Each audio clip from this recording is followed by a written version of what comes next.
प्रिय विद्यार्थियों, आज की क्लास में हम आपके लिए केमिकल काइनेटिक्स से रिलेटेड न्यूमेरिकल जो बचे हुए न्यूमेरिकल है वो लेके आ रहे हैं और आपके लिए एक बहुत अच्छा न्यूमेरिकल जिसमें हम दो कंसेप्ट एक साथ यूज करेंगे। एक कंसेप्ट है हमारा प्रारंभिक वेग ज्ञात करना और दूसरा कंसेप्ट है हमारा अभिक्रिया का वेग ज्ञात करना। तो अगर बोर्ड में अगर ये न्यूमेरिकल आता है तो बहुत ज़बरदस्त न्यूमेरिकल होगा। तो आप इसको समझिए, ऐसे न्यूमेरिकल को कैसे सोल्व करते हैं, थोड़ा सा आप कंसंट्रेशन बनाएं, आपको समझ में आ जाएगा। ओके, चलिए चर्चा करते हैं हम। न्यूमेरिकल बोर्ड पे आपके सामने मैंने लिख दिया है, एक बार मैं इसको रीड करता हूँ आपके सामने, आपको समझ में आएगा। अभिक्रिया 2a + b से a to b के लिए वेग नियम दे दिया, वेग नियम दे दिया। प्रथम स्थिति हम यहाँ से चालू कर देते हैं। प्रथम स्थिति में वेग बराबर हमको दे दिया k, a की सांद्रता b का स्क्वायर, जहाँ k का मान जो है वो है 2 × 10⁻⁻⁶। प्रारंभिक वेग की गणना कीजिए। तो यहाँ वेग कौन सा है? प्रारंभिक वेग है इनिशियल स्थिति में, लेकिन हमको अभी तक k का मान दिया, इनकी सांद्रता हमको आगे दी है। जब a की सांद्रता इतनी हो, यानी कि a की सांद्रता 0.1 है और b की सांद्रता 0.2 है। अगर मैं 0.2 लिखूँगा तो इसका स्क्वायर है, तो ये कितनी बार में लिख दूँगा? 2 बार में लिख दूँगा। ठीक है, तो जब मैं इसको सोल्व करूँगा तो देखिए कैसे सोल्व करूँगा। बहुत सिंपल वे में आपको सोल्व करके प्रारंभिक वेग निकाल देंगे बेटा। 2.0 × 10⁻⁶। 0.1 का मतलब क्या होता है? 1 × 10⁻⁻1। 0.2 का मतलब क्या होता है? 2 × 10⁻⁻1। 2 का मतलब क्या होता है? 2 × 10⁻⁻1। तो -1 -2 और -1 -3 और -6 कितने हो गए? -9 इंटू 2 एकम 2, 2 दूनी 4, 4 दूनी 8, 8 × 10⁻⁻9 वेग है। तो मोल लीटर इनवर्स और लीटर का स्क्वायर है सेकंड इनवर्स, क्योंकि ये सेकंड ऑर्डर रिएक्शन के अकॉर्डिंग हम सोल्व कर रहे हैं। ओके, तो बेटाओ ये तो हमने प्रारंभिक वेग की गणना जैसा डाटा दिया था वैसा हमने कर लिया। लेकिन अब इस न्यूमेरिकल का सेकंड पार्ट आता है जो कि बहुत इम्पोर्टेंट होगा। द्वितीय स्थिति, द्वितीय स्थिति में इसमें आगे पढ़िए। अब देखो क्या लिखा हुआ है।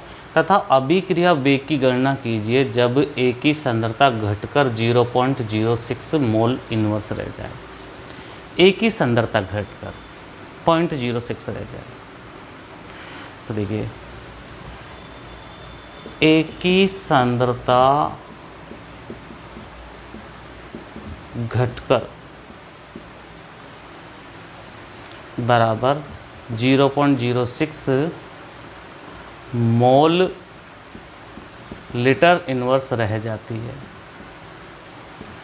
अब इसकी सांद्रता घटकर इतनी रह गई तो क्रिया करने योग्य a की सांद्रता कितनी रहेगी? तो अभिक्रिया में क्रिया करने योग्य a की सांद्रता, a की बची हुई सांद्रता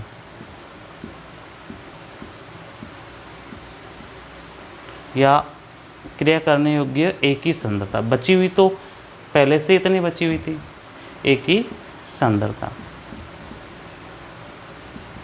अब देखिए बेटा, पहले कितनी थी? 0.1 और घटकर कितनी रहेगी? 0.06।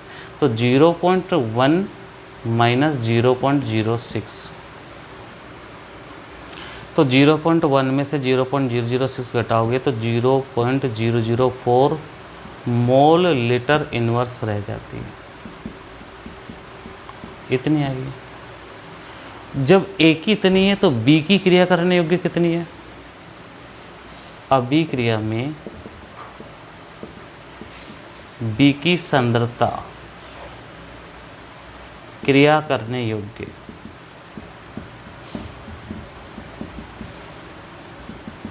अब देखिए बेटा, बी की सांद्रता जो है ना, इस रस समीकरण मिति को देखिए, अगर ये दुगनी है तो ये आधी है, यानी कि ये 1/2 हो जाएगी बी की ए की सांद्रता के, यानी कि 0.04 के। तो आप इसको कितना रख देंगे, 0.02 मोल लीटर इनवर्स। ये तो क्रिया करने योग्य, लेकिन बी की सांद्रता कितनी थी, 0.2 मोल। ठीक, तो बी की सांद्रता, बी की सांद्रता अभिक्रिया में प्रयुक्त होगी, इसमें से आप घटा दीजिए 0.2 माइनस 0.02। अगर आप इसको इसमें से घटाओगे तो ये बचेगा 0.18। कितना बचेगा, 0.18 मोल लीटर इनवर्स। यानी कि बेटाओ, अभिक्रिया वेग निकालने के लिए आपको अंतिम सांद्रताओं का यूज करना पड़ेगा। इन सांद्रताओं से काम नहीं चलेगा, इन सांद्रताओं से तो प्रारंभिक वेग ज्ञात होगा। अंतिम सांद्रता ज्ञात करने का बेटा ये मेनर यूज करना पड़ेगा जो मैंने आपको बताया।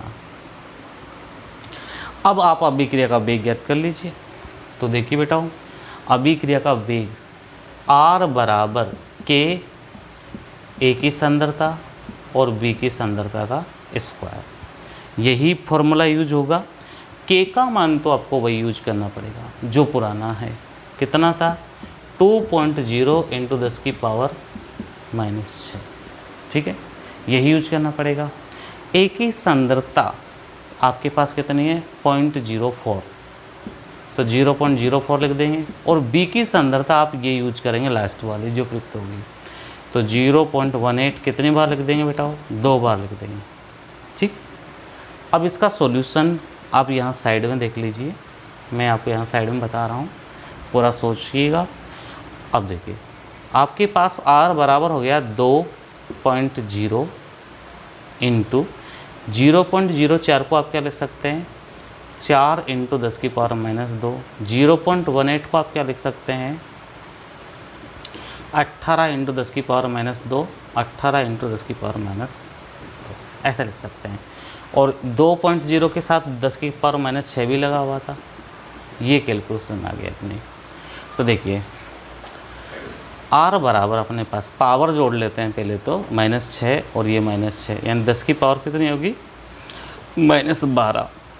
अब देखिए, 2 × 4 करोगे तो 8 हो जाएगा, 18 × 8 करोगे तो आपके पास 18 मल्टीप्लाई कर लो आप पहले, 8 × 8 64, आंसर के 6, 8 का यानी कि 144 और 18, 8 × 4 12, 324 आ गया। अब 324 को किससे गुणा करना है आपको, 8 से, तो 8 × 4 32, आंसर की 3, 8 2 16, 3 19, आंसर की 1, 8 3 24 1 25, यानी कि 2592 × 10⁻⁻12। अब आप इसको शॉर्ट रूप में भी ले सकते हैं बच्चों, और वो अपना शॉर्ट रूप क्या होगा, उस शॉर्ट रूप की अगर हम बात करते हैं तो ये रिजल्ट आएगा, मुझे कैलकुलेशन में थोड़ी सी मिस्टेक लग रही है, 18 × 18 कर रहे हैं हम, और 4 दूनी 8 कर रहे हैं,